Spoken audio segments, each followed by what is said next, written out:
بسم اللہ الرحمن الرحیم نحمدہ ونصلی علی رسولہ الکریم اما بعد۔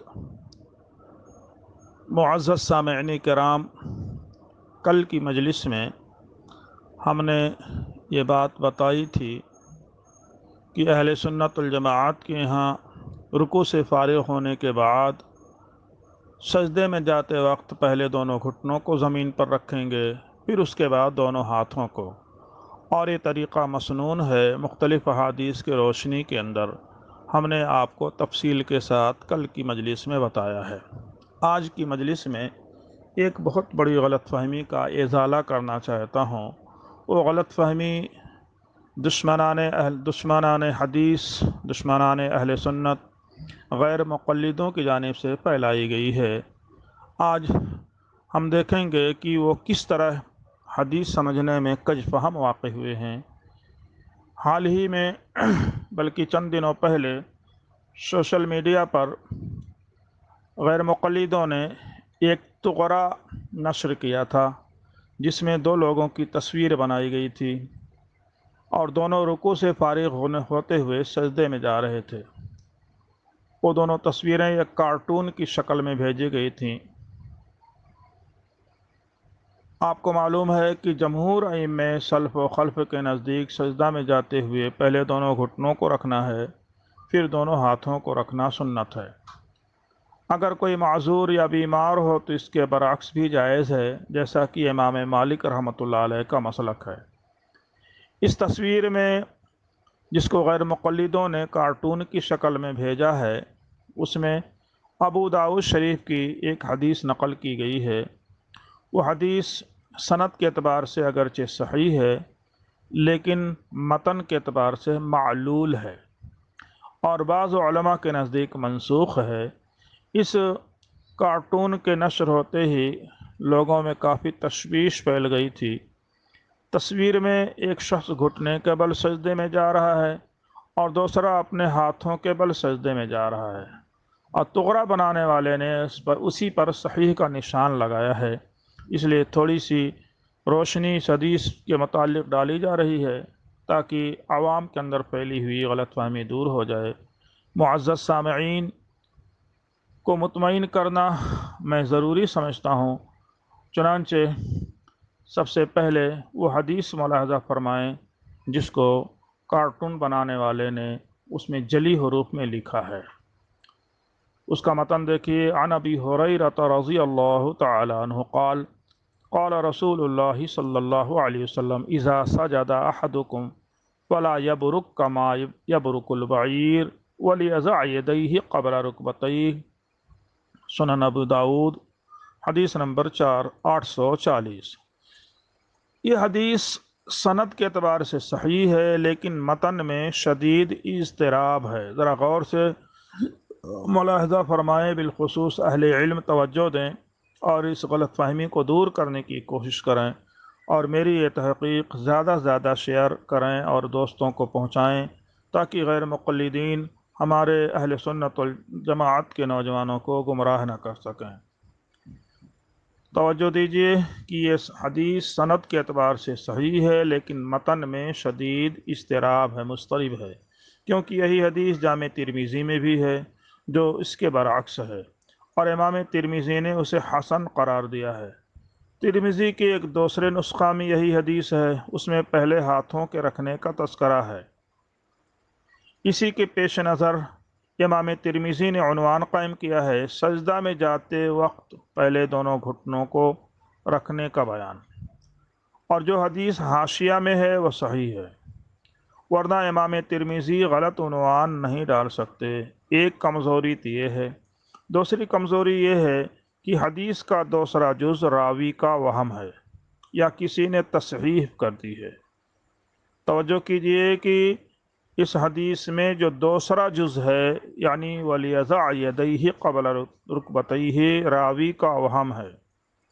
یہ بات میں اپنی جانب سے نہیں کہہ رہا ہوں، بلکہ علامہ ابن قیم رحمۃ اللہ علیہ نے زاد المعاد کے اندر بھی اس کا تذکرہ کیا ہے، اور اسی طریقے سے صالح فوزان جو حیات و کبار العلماء سعودی عرب اور ایسے ہی استاد محترم حضرت مولانا مفتی سعید احمد صاحب پالن پوری رحمہ اللہ وغیرہ نے یہ بات ذکر کی ہے کہ اس میں راوی کا وہم ہے یا کسی نے تصحیح کی ہے۔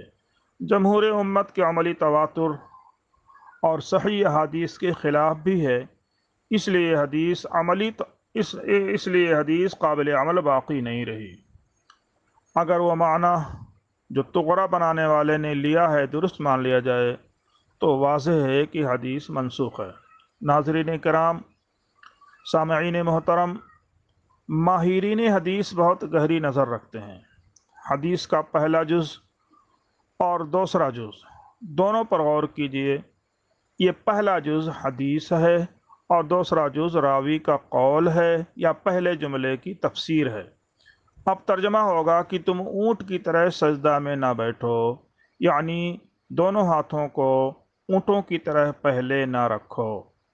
اگر یہ تفسیری جملہ نہ مانے تو معنی اور مضمون غلط ہو جائے گا، حدیث کا معنی اور پورا مضمون غلط ہو جائے گا، اور نعوذ باللہ رسول اللہ صلی اللہ علیہ وسلم غلط جملوں کا استعمال نہیں کر سکتے۔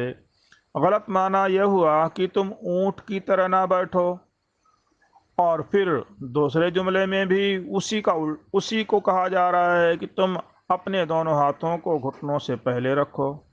یہ معنوی اضطراب ہے۔ پہلا جملہ میں کیا کہا گیا؟ تم اونٹ کی طرح نہ بیٹھو، اور دوسرے جملے میں کہا گیا کہ تم دونوں ہاتھوں کو گھٹنے سے پہلے رکھو، یعنی جس سے منع کیا جا رہا ہے وہی کیا جا رہا ہے۔ یہ معنوی اضطراب ہے کہ پہلے حکم ہے کہ اونٹ کی طرح پہلے ہاتھ زمین پر نہ رکھو، پھر حکم دیا جا رہا ہے کہ دونوں ہاتھوں کو گھٹنے سے پہلے رکھو۔ سب جانتے ہیں کہ اونٹ بیٹھتے وقت پہلے پیروں یعنی ہاتھوں کو زمین پر رکھتا ہے۔ اس حدیث کی وجہ سے اچھے پڑھے لکھے علماء جو عربی داں ہیں، بعض عربی اور عجمی علماء بھی اس طرح معنی سمجھنے میں بھٹک گئے ہیں۔ اس لیے آپ سبھی حضرات توجہ سے سنیں اسے۔ اس طرح ماشاءاللہ غیر مقلدوں نے اپنے مستدل میں جو حدیث نقل کی تھی وہ احناف کے مستدل کی معید ہو گئی۔ یہ حدیث پہلے بھی ہاتھوں کو زمین پر رکھنے سے منع کر رہی ہے۔ حدیث شریف میں بتایا گیا ہے کہ تم جانور کی یعنی اونٹ کی مشابہت اختیار نہ کرو، اونٹ کی مشابہت اختیار نہ کرو سجدہ کرنے میں۔ اور اونٹ کی عادت ہوتی ہے کہ وہ بیٹھتے وقت پہلے سامنے کے پیر کو زمین پر رکھتا ہے، گھٹنوں کو زمین پر رکھ دیتا ہے، اس کے بعد بیٹھتا ہے۔ اب اس کی مشابہت ہمیں اختیار نہیں کرنی ہے، یعنی رکوع سے سجدے میں جاتے وقت پہلے ہاتھ نہیں رکھنا ہے بلکہ دونوں پیر کو رکھنا ہے۔ اسی نقطۂ نظر پر غور کر لیں۔ یہ ایک علمی بات اور بیان کرتا ہوں کہ اس حدیث کے مرکزی راوی محمد ابن عبداللہ ابن الحسن ہے۔ یہ حدیث ان سے دو شاگردوں نے نقل کی ہے۔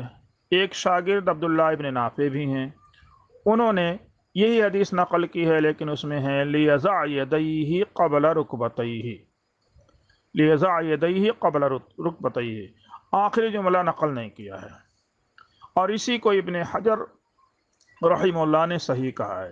معلوم ہوا کہ جمہور علماء کی دلیل مضبوط اور روشن ہے، اس لیے جس نے بھی یہ تصویر اور تغرا بھیجا ہے اور ایک خلقت کو اس نے گمراہ کیا ہے، اسے چاہیے کہ توبہ کرے، ورنہ غلط اور خلاف سنت عمل سے کوئی صحیح حدیث کو دیکھ کر کے صحیح حدیث کا عنوان دیکھ کر دھوکہ کھا جائے تو اس کا وبال اس حدیث کو، اس تغرے کو شیئر کرنے والوں اور بھیجنے والوں پر بھی ہوگا۔